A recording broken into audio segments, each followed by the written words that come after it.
السلام عليكم تلاميذ وتلميذات المستوى الخامس ابتدائي. مرحبا بكم في درسنا لهذا اليوم اللي هو حساب المساحات. قبل الشروع في بدء حصتنا لهذا اليوم لا بأس إن تذكرنا حساب المحيطات للمضلعات الاعتيادية وغير الاعتيادية. فمحيط شيء كما سبق ورأينا نعني به الإطار فقط، أي الجزء الخارجي فقط. لكي نقوم بحساب مثلا المحيط يكفي أن نقوم بحساب مجموع قياسات الأضلاع لشكل ما. لكن درسنا لهذا اليوم هو المساحة. إذن ماذا نعني بالمساحة؟ كتقديم بالنسبة للدرس ديالنا اليوم مفهوم المساحة. ديجا تعرفتوا على هذا المفهوم، يعني مفهوم ماشي جديد عليكم، ولكن ما فيها بس إلا قمنا بواحد التذكير بسيط بالنسبة لمفهوم المساحة.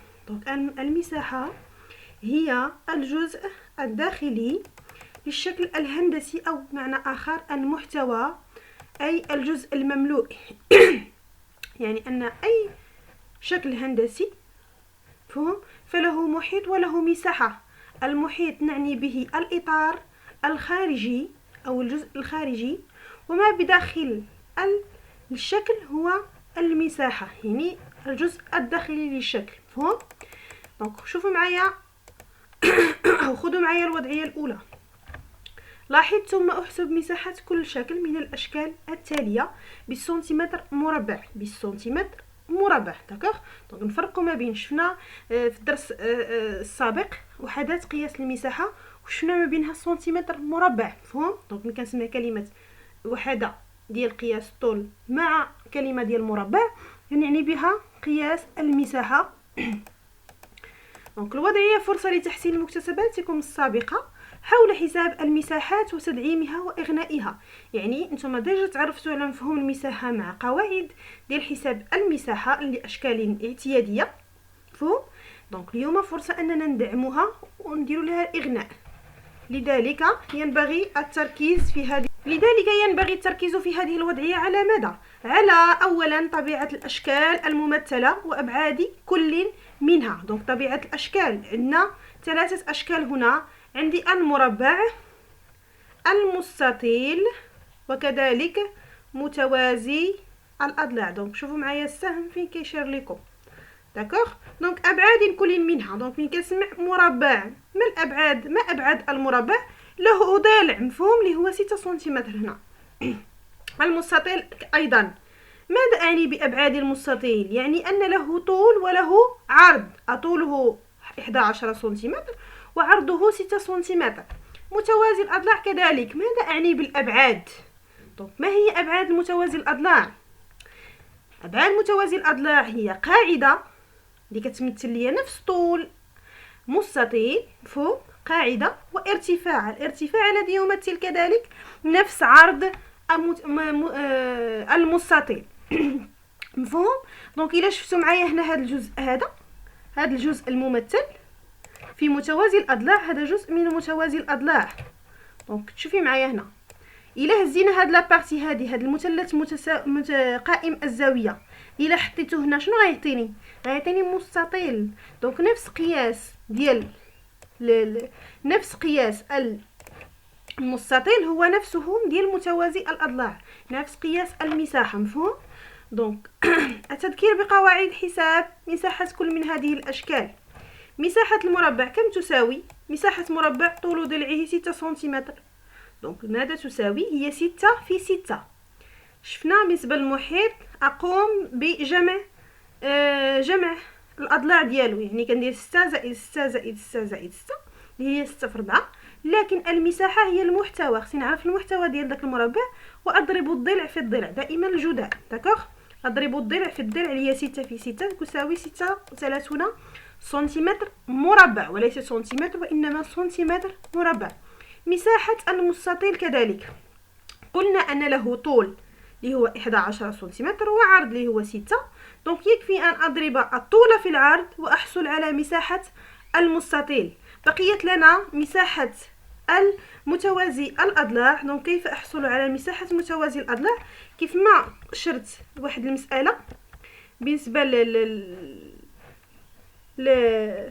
لمتوازي الأضلاع بحال المستطيل. إلا شفتوا المساحة راه متساوية، أن الطول هو لا باز هي القاعدة، والعرض هو الارتفاع. دونك اضرب الارتفاع في القاعدة واحصل على مساحة متوازي الاضلاع. دونك استنتاج، عندي مساحة المربع اللي هي تساوي لي الضلع في الضلع، مساحة المستطيل طول في العرض، ومساحة متوازي الأضلاع اللي هي القاعدة في الارتفاع.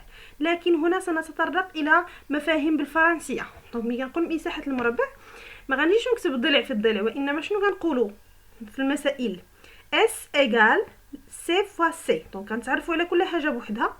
اس هي لا سيرفاس، المساحة. نقدروا نلقاو اس، نقدروا نلقاو ا. داكوغ. Donc A c'est l'air, air avec E à la fin. ماشي الهواء وإنما l'air المساحة هي avec E à la fin. Donc نقدر نقول la surface S ou bien l'air A اللي هي المساحة. عندي هنا C c'est le côté. d'accord. le côté هو الضلع. شوفوا معايا هنا الطول والعرض كذلك. دونك عندي S égale L majuscule fois L minuscule. دونك باش غنفرق ما بيناتهم، عندي L majuscule c'est la longueur الطول، L minuscule c'est la largeur العرض. فهم دائما لا سيرفاس راه هي المساحة. مساحة متوازي الأضلاع عندي قاعدة وعندي ارتفاع، لا باز فوا لا هوتور. داكوغ. دونك هذا فيما يخص الاستنتاج ديال داكشي اللي شفنا في الوضعية. عندي الوضعية رقم 2 كذلك. دونك شفنا مساحة المربع، مساحة المستطيل، مساحة متوازي الأضلاع، بقي لنا مساحات ديال واحد الشكلين اللي غنتعرفوا عليهم في هذه الوضعيه هذه. دونك في هذه الوضعيه ينبغي التركيز ايضا على طبيعه الشكلين وممثلين وابعادهما.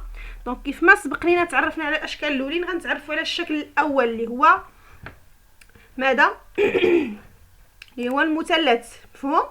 دونك المثلث الابعاد ديالو كيف ما كنعرفوا جميع. شنو هما الابعاد ديال المثلث؟ لديه ارتفاع اللي هو هذا.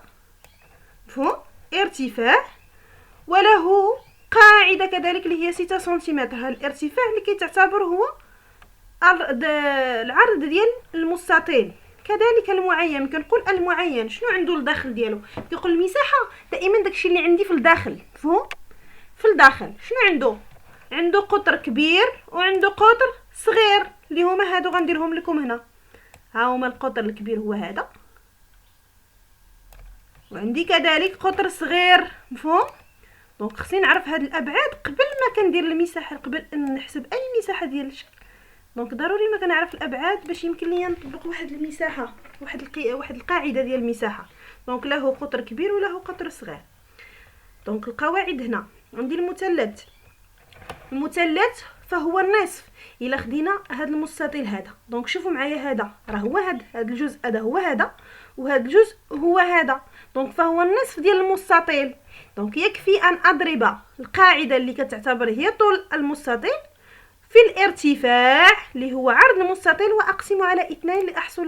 دونك الا شفتوا معايا راه النصف ديال مساحه المستطيل اللي كتعطيني هي 24. كذلك ومثال بالنسبه للمعين، المعين كذلك كيشكل ليا نصف مساحه المستطيل.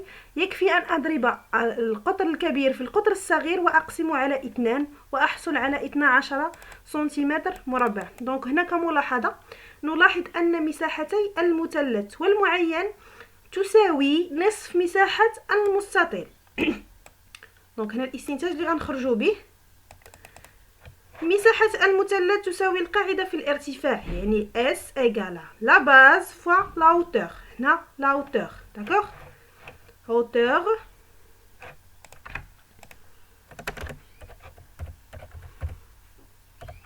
الارتفاع، هنا عندي la hauteur. d'accord. عندي كذلك مساحة المعين تساوي القطر الكبير في القطر الصغير. S égale D majuscule في D minuscule. D majuscule هي le grand diamètre et le petit diamètre، القطر الكبير والقطر الصغير. دونك كتطبيق خذوا التمارين صفحة 112 وصفحة 113. دونك كتمارين اللي غادي تشوفوا سميتو ديالهم هنا لتصحيح الاجابات هنايا لرد عليكم. دونك قبل ما تشوفوا الاجابات حاولوا تخدموهم وعاد شوفوا الاجابه باش تصحوا، ونشوفوا باقي التمارين من بعد كملاحظه قبل القيام باي عمليه او مقارنه. يجب تحويل الوحدات الى وحده موحده. فهم لرد عليكم. دونك قبل ما